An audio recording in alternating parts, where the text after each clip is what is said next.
being Indians, blessed with the words of God, the Bhagavad Gita, which connects us to the deeper truths of daily life. This divine wisdom guides us and empowers the next generation to face life with strength and clarity. Let us remember that love is the essence that unites and uplifts. Now, we, the Kalapati team, proudly present our topic, Self-realization is important to attain oneness. Based on chapter 16, this presentation portrays Devagunam and Asuragunam, the two distinct traits that exist within each of us. Through our varied forms of cultural expression, we aim to inspire reflection and self-awareness. Who are we truly? So, let's get ready. The stage is set. The spirit is high. Feel the pulse of the Gita in every beat and step. Keep your hearts open. Let the journey unfold.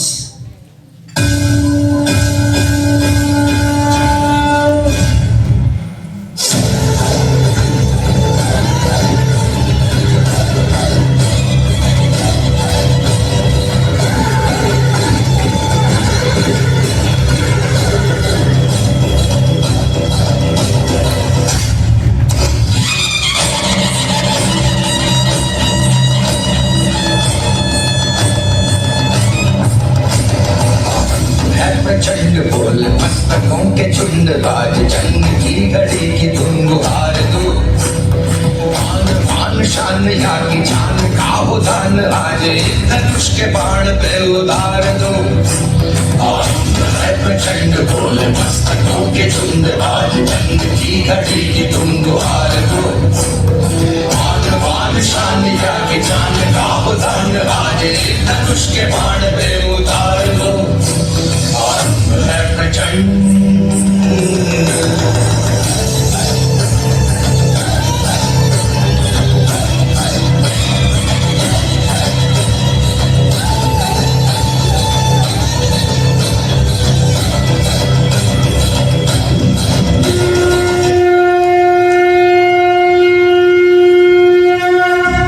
अहिंसा सत्यम क्रोध त्यागम शांति ही वैष्णव दया भूतेष्वलोलुप्त्वं मार्दवं वीरचापलम् तेजः क्षमा धृति शोचं द्रोहो नातिमानितः भवन्ति सम्पदं दैवी अभिजातस्य भारत.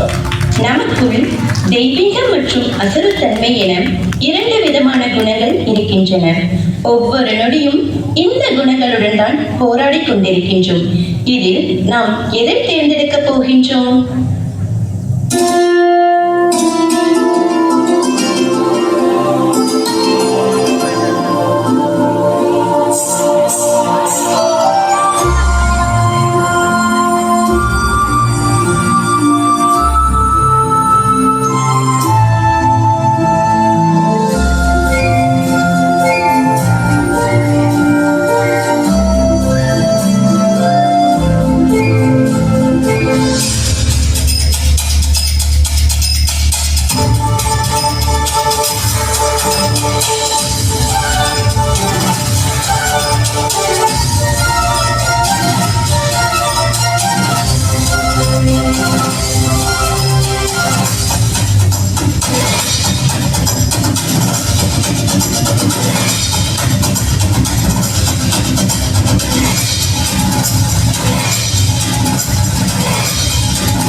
என்ன பயந்துட்டீங்களா?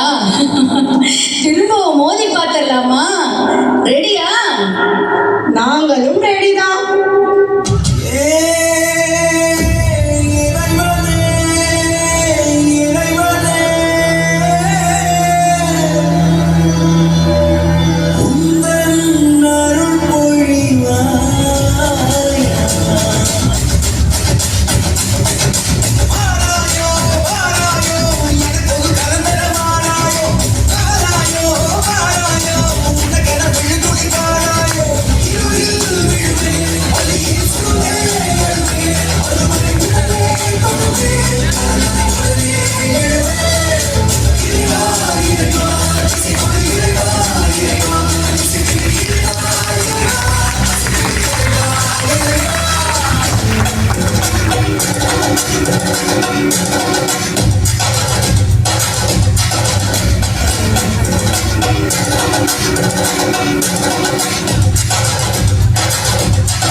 வருவதெல்லாம் வெற்றி தோல்வி. நாம் கடமையை சரிவர செய்தால் வெற்றியே. கடமையை செய்ய தவறும் போது தோல்வியை அடைகிறோம். பலனை எதிர்பாராமல் கடமையை செய்வதே தெய்வீக குணம் கொண்டவர்களின் இயல்பு. கடமையை செய்ய தவறி தீய வழியில் சென்றால் என்ன நேரிடும் என்பதை உணர்த்தும் உண்மை சம்பவம் உங்கள் கண்முன். ஹிரண்யகசிபுவின் தம்பி ஹிரண்யாக்ஷன் விஷ்ணுவின் வராக அவதாரத்தின் கைகளால் கொல்லப்பட்ட பிறகு ஹிரண்யசிபு விஷ்ணுவை வெறுத்தார். பிரம்மாவிடமிருந்து அழிக்க முடியாத வரத்தை பெற்று அவரை கொல்ல முடிவு செய்தார். ஹிரண்யகசிபுவின் தவங்களால் மகிழ்ந்த பிரம்மா ஹிரண்யகசிபு கேட்டபடி என்னால் படைக்கப்பட்ட எந்த உயிரினத்தாலோ எந்த ஆயுதங்களாலோ எந்த மனிதனாலோ அல்லது மிருகத்தாலோ உனக்கு அழிவு ஏற்படாது என்ற வரம் அளித்தார். மேலும் ஹிரண்யகசிபு சிவனை சாந்தப்படுத்த தவம் செய்து போர் திறமை, ஆயுதங்களை பயன்படுத்துவதில் திறமை, இந்திரன், யமன், குபேரன், சூரியன், அக்னி, வாயு, சோமன் மற்றும் வருணன் உள்ளிட்ட அனைத்து கடவுள்களின் சக்திகளையும் பெற்றிருக்கும் வரம் பெற்றார். ஹிரண்யகசிபு இந்த வரங்களை பெறுவதற்கு தவம் செய்து கொண்டிருந்த போது இந்திரனும் பிற தேவர்களும் அவர்களது வீட்டை தாக்கினர்.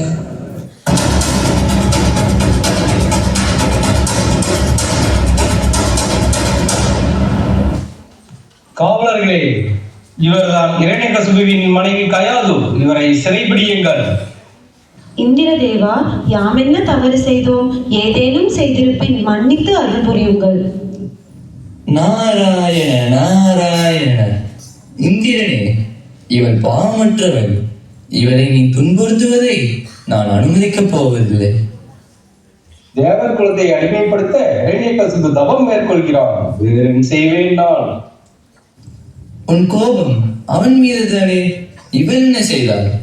இவர் நீ என் பாதுகாப்பில் இருப்பாள். நாரதர் பாதுகாப்பில் இருந்த கயாதுவின் குழந்தை கருப்பையில் இருந்த போதே அவரின் பக்தி ஸ்லோகங்களை கேட்டு விஷ்ணுவின் பக்தியுள்ள சீரனாக பிறந்து வளர்க்கப்பட்டான். தவம் பெற்ற ஹிரண்யகசிபுவோ தன்னையே கடவுளாக அனைவரும் வணங்க வேண்டும் என்று விரும்பி பிறரை துன்புறுத்தினான். ஒரு நாள், மகனே, இந்த பிரபஞ்சத்தை யார் படைத்தார்? தந்தையே, நான் வணங்குகிற மகாவிஷ்ணுதான் இந்த பிரபஞ்சத்தை படைத்தார். நான் தான் இந்த உலகில் சக்தி வாய்ந்தவன். கடவுள் யாரும் இங்கே இல்லை. இந்த பிரபஞ்சத்தில் எல்லாமே மகாவிஷ்ணு படைத்தல்தான். அவர்தான் சக்தி வாய்ந்தவர். இதெல்லாம் உனக்கு யார் கற்றுக் கொடுத்தார்? உண்மையை சொல். தந்தையே, இதை யாரும் சொல்லிக் கொடுக்க தேவையில்லை. இவ்வுலகில் உள்ள அனைவருக்கும் தெரியும் அவர்தான் உண்மையான கடவுள் என்று. பிரகலாதன் கூறியதை கேட்ட ஹிரண்யகசிபு பிரகலாதனை கொல்ல பல வகைகளில் முயற்சி செய்தான். ஆனால் மகாவிஷ்ணுவின் அருளால் காப்பாற்றப்பட்டான். அனைத்து முயற்சிகளிலும் தோல்வியுற்ற ஹிரண்யகசிபு தன் சகோதரரிடம் உதவி வேண்டுகிறான். என் மகனை கொல்ல உன்னால் உதவி செய்ய முடியுமா? தம்பி, நீ எதற்கும் கவலைப்படாதே. இந்த முறை நான் அவனை நெருப்பில் எரித்து விடுகின்றேன். இம்முறை அவனை எவராலும் காப்பாற்ற முடியாது. ஹோலிகா தவம் இருந்து சிவபெருமானிடமிருந்து அவரது கையால் தன் உயிரை காப்பாற்றிக் கொள்ள ஒரு துணியை பெறுகிறாள். அந்த துணியை போர்த்தி கொண்டு பிரகலாதனை தன் மடியில் வைத்துக் கொண்டு நெருப்பில் அமர்கிறாள். விஷ்ணுவின் ஆசீர்வாதத்தால் துணி பிரகலாதன் மீது விழுந்து அவரை காப்பாற்றியது. ஹோலிகா தீயில் கருகி இருந்ததால் கோபமடைந்த ஹிரண்யகசிபு பிரகலாதனை கட்டி போட்டார்.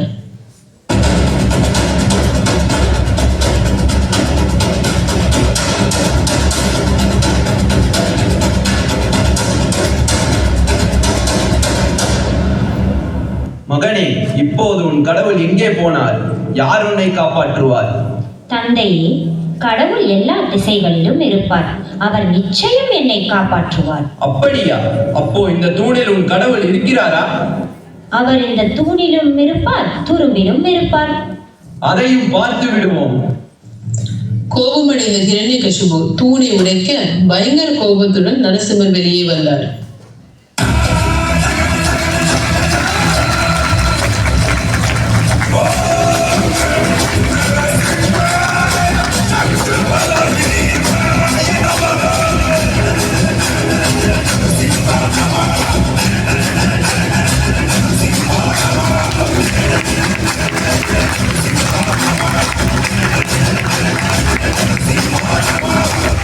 சுவாமியே, மன்னியுங்கள்.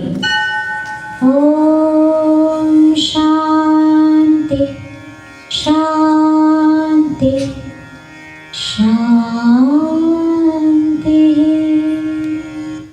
மகனே, உன் பக்தியை பார்த்து நான் மெய்சிலிர்த்து விட்டேன். உன் பக்தி எப்போதும் எல்லோரும் நினைவிலும் இருக்கட்டும். பிரம்மா, சிவபெருமான் இவர்களிடம் தாம் பெற்ற வரத்தை தவறாக தீய வழியில் பயன்படுத்தியதால் ஹிரண்யகசிபு மரணமடைந்தான். மேலும் அடுத்த பிறவியில் ராவணனாக பிறக்கிறான்.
மறுபிறவி எடுத்தார். பிரகலாதனோ எல்லாம் பரம்பொருள் என்று உணர்ந்ததால் அதே பிறவியில் பரம்பொருளை சரணடைந்தார். நாம் ஒவ்வொருவரும் பரம்பொருளிடமிருந்து வந்த சிறு துளிகள். நம்மை நாம் முழுமையாக புரிந்து கொண்டால் மட்டுமே தெய்வீக குணம், அசுர குணம் போன்றவற்றை அடையாளம் கண்டு கடமையை சரிவர செய்து கடவுளை சரணடைவதற்கான தெய்வீக பாதையில் செல்ல முடியும். இவ்வாறு தன்னை உணர்தல் மூலம் உன்னத பரம்பொருளை அடைவோம். That is, self-realization is the way to attain oneness.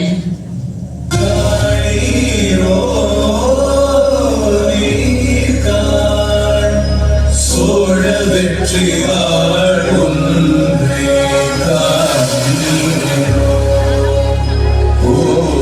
அழகிய பூவே செல்லதிரோ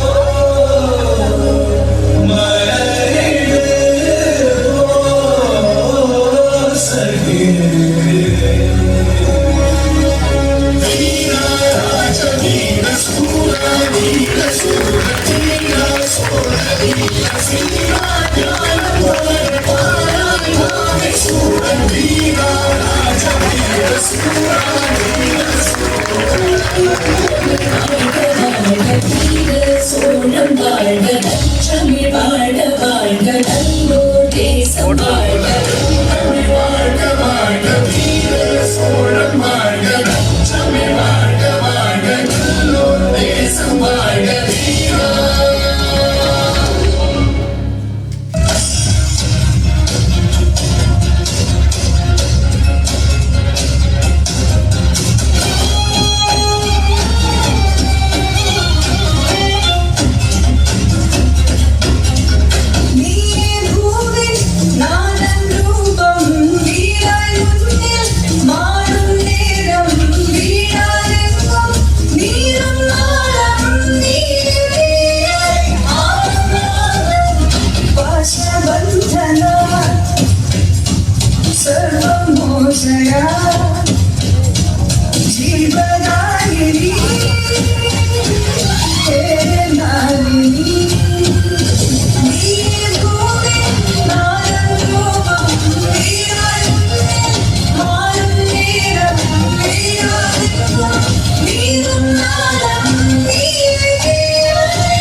यदा यदा हि धर्मस्य ग्लानिर्भवति भारत அபியுத்தானம் அதர்மஸ்ய தடாத்மானம் சுஜாம்யகம்.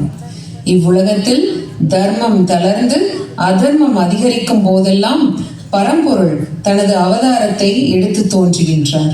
இவ்வுலகில் ஒவ்வொரு சிறு நிகழ்வுகளிலும் பரம்பொருளின் அருள் நிறைந்துள்ளது. நாம் எப்பொழுதும் நல்லதை விரும்பும் சிந்தனையில் இருப்போம் என்றால் அந்த பரம்பொருள் நம்மோடு நிலைத்திருப்பார். ஒன்றை மட்டும் நமக்குள் பதிய வைத்துக் கொள்ள வேண்டும். இவ்வுலகம் முழுவதும் அன்பின் அடிப்படையிலேயே இயங்கிக் கொண்டிருக்கிறது. அன்பால் இணைவோம், பரம்பொருளை சரணடைவோம்.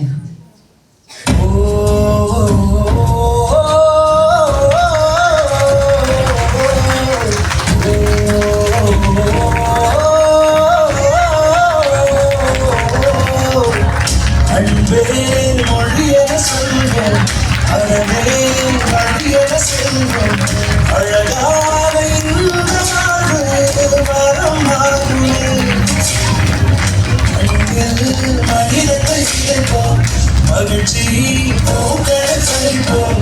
இளம் எங்கும் நேசத்தை நாமே நீட்டுவோம். மழை தரும் மேகங்கள் போலே கருணையை பொழிவோமே. பிறர் வழி உணர்ந்திடும் யாரும் தெய்வம் என்றே அறிவோமே. அழிதத்தை போன்ற தடை என்று எழுவோம் சிறுகை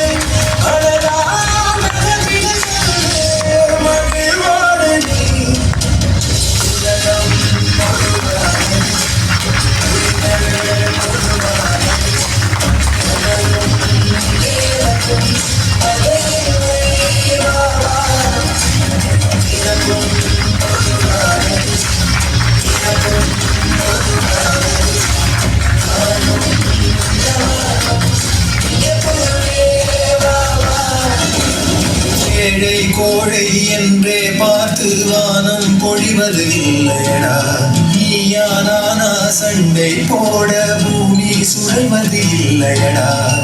மரம் என்றால் காற்று, மணல் என்றால் ஊற்று, இயற்கை ஏது பிரிவினை இணைவதுதானே ஒரு துணை.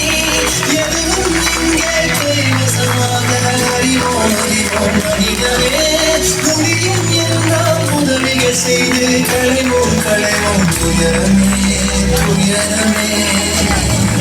இளைவோம் இளைவோம் இளையும் கூட்ட இளைவோம் இளைவோம் இளைவோம் இளைவோம் இளையோம் மனிதம் காக்க இளையோம் இளையோம்.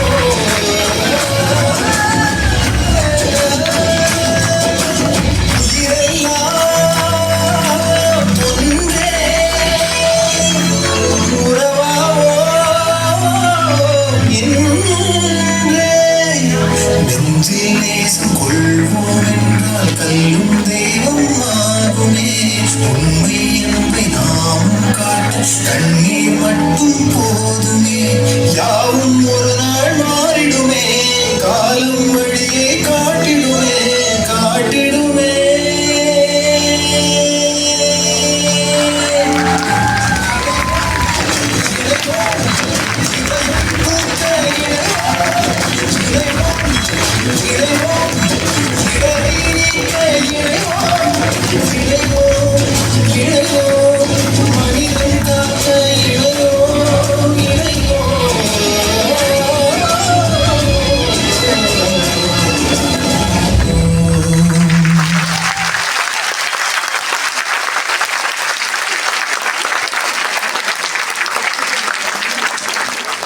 That was a vibrant and electrifying performance. Each part was not just a display